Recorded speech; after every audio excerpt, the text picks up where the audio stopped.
Welcome to Go Cuisine. I am Miss K, and today we're making fudge pops. You know, those delicious fudgy treats that we had as kids.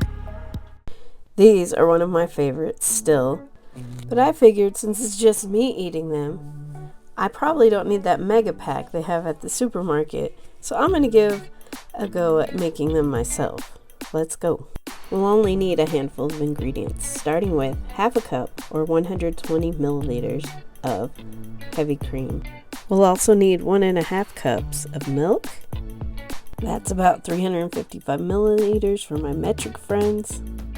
Now the beauty of making our own is being able to control the sugar. You'll need up to 3/4 of a cup or 150 grams. We'll also need a heaping tablespoon of cocoa powder. I'm using Dutch process. We're going to start by putting our milk, cream, cocoa powder in a pan. And then we're going to add a pinch of salt, and we're going to add as much sugar as we want to add. I only ended up using about half of this, but you can add it and then you can taste it, and if you need more, you can stir in more sugar to dissolve it.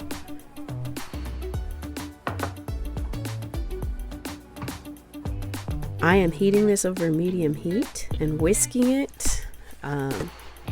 You are just going to keep whisking until everything is incorporated. While you're watching my dazzling whisking skills, why don't you go ahead and hit that subscribe button? If you like this video and you want to see more, hit the like for me too. So you can see it's starting to just dissolve here. The cocoa is floating on the top, but it'll be okay. It'll get in there.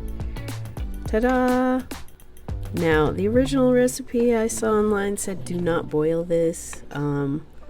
I got it to a low simmer. We don't want to make a milk skin form on here. That's gross. When it gets to a simmer, we're going to add in a tablespoon of cornstarch. Now I know what you're thinking. We didn't make a slurry. This is going to make lumps. It will dissolve, I promise. Just keep stirring. And then we're going to cook this for at least a minute over a very low heat. Okay?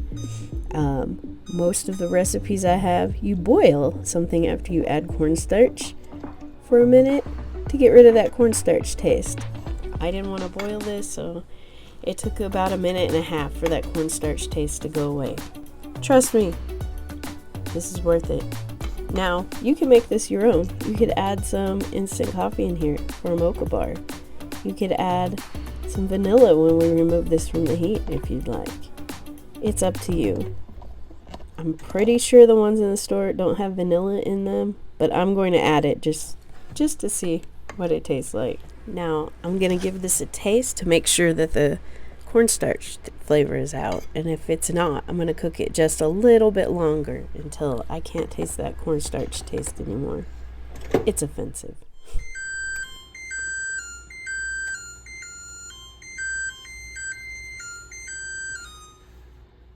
So I still had some of that cornstarch taste, so we're going to let this go just a little bit longer. And when you can't taste the cornstarch anymore, we're going to remove from heat and let this cool before adding the vanilla. Again, extra flavoring is optional. You could stir some chocolate chips in here if you want. Make it extra chocolatey. Here's the mold that I have. It is plastic, rigid, and I like it because it has these holes where I can put the popsicle sticks. You can certainly go old school and use the popsicle molds with the sticks built in, or you can use little cups. Whatever you got, use it. Don't go out and buy something extra just to make one thing.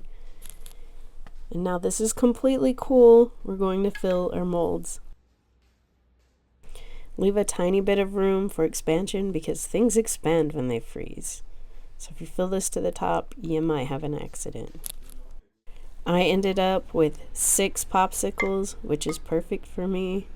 I mean, one a day. This is going to last me a whole week. That's awesome.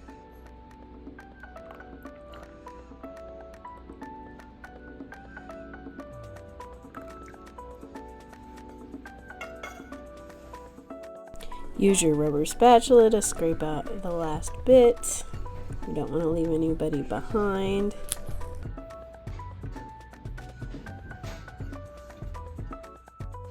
And then we want to clean the mold before we put the lid on so it won't freeze together. So I'm just wiping it down with a paper towel.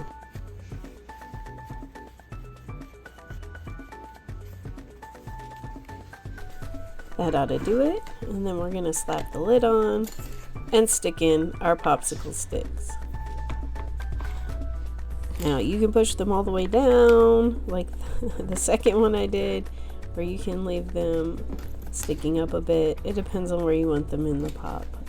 Experiment and see where you like where it lands. Then we need to put this in the freezer for at least 4 hours or overnight. So here we go, the frozen pops. Let me get the lid off. Give me a sec. There we go. Okay, so to demold these, because they're not silicone, I'm going to dip them in a warm water bath. Now, don't do this too long like I did, because I'm trying to show you guys, and then my popsicles didn't have a great shape and they kind of melted. But it's still gonna taste good. Now, for storage, I'm going to place these on a little square of parchment. I bought these little 5x5 squares of parchment that are already pre-cut, and I just lay the popsicle on and fold it over. Told you I left these in that warm water too long. And then you can pop it in the bag and then into your freezer.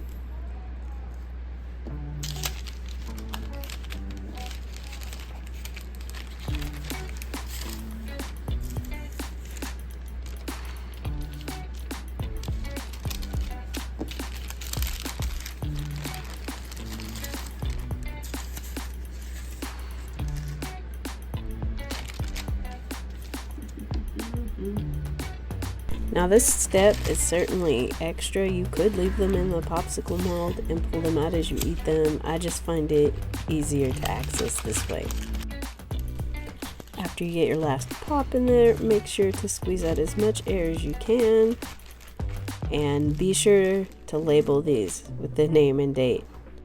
I know with this deliciousness, it probably won't get lost, but just in case, we like to have dates on things. And names, especially in the freezer. Things get lost, people. I've seen inside of there. Place this back in the freezer. And now, let's eat one. So I've let this freeze a little bit. You guys saw it got melty. If yours aren't melty, they'll be even easier to peel off of the paper.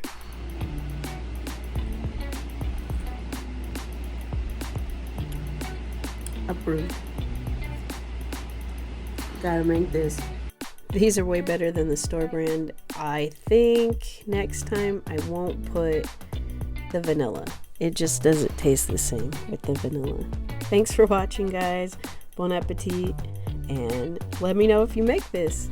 Au revoir. Ciao, ciao.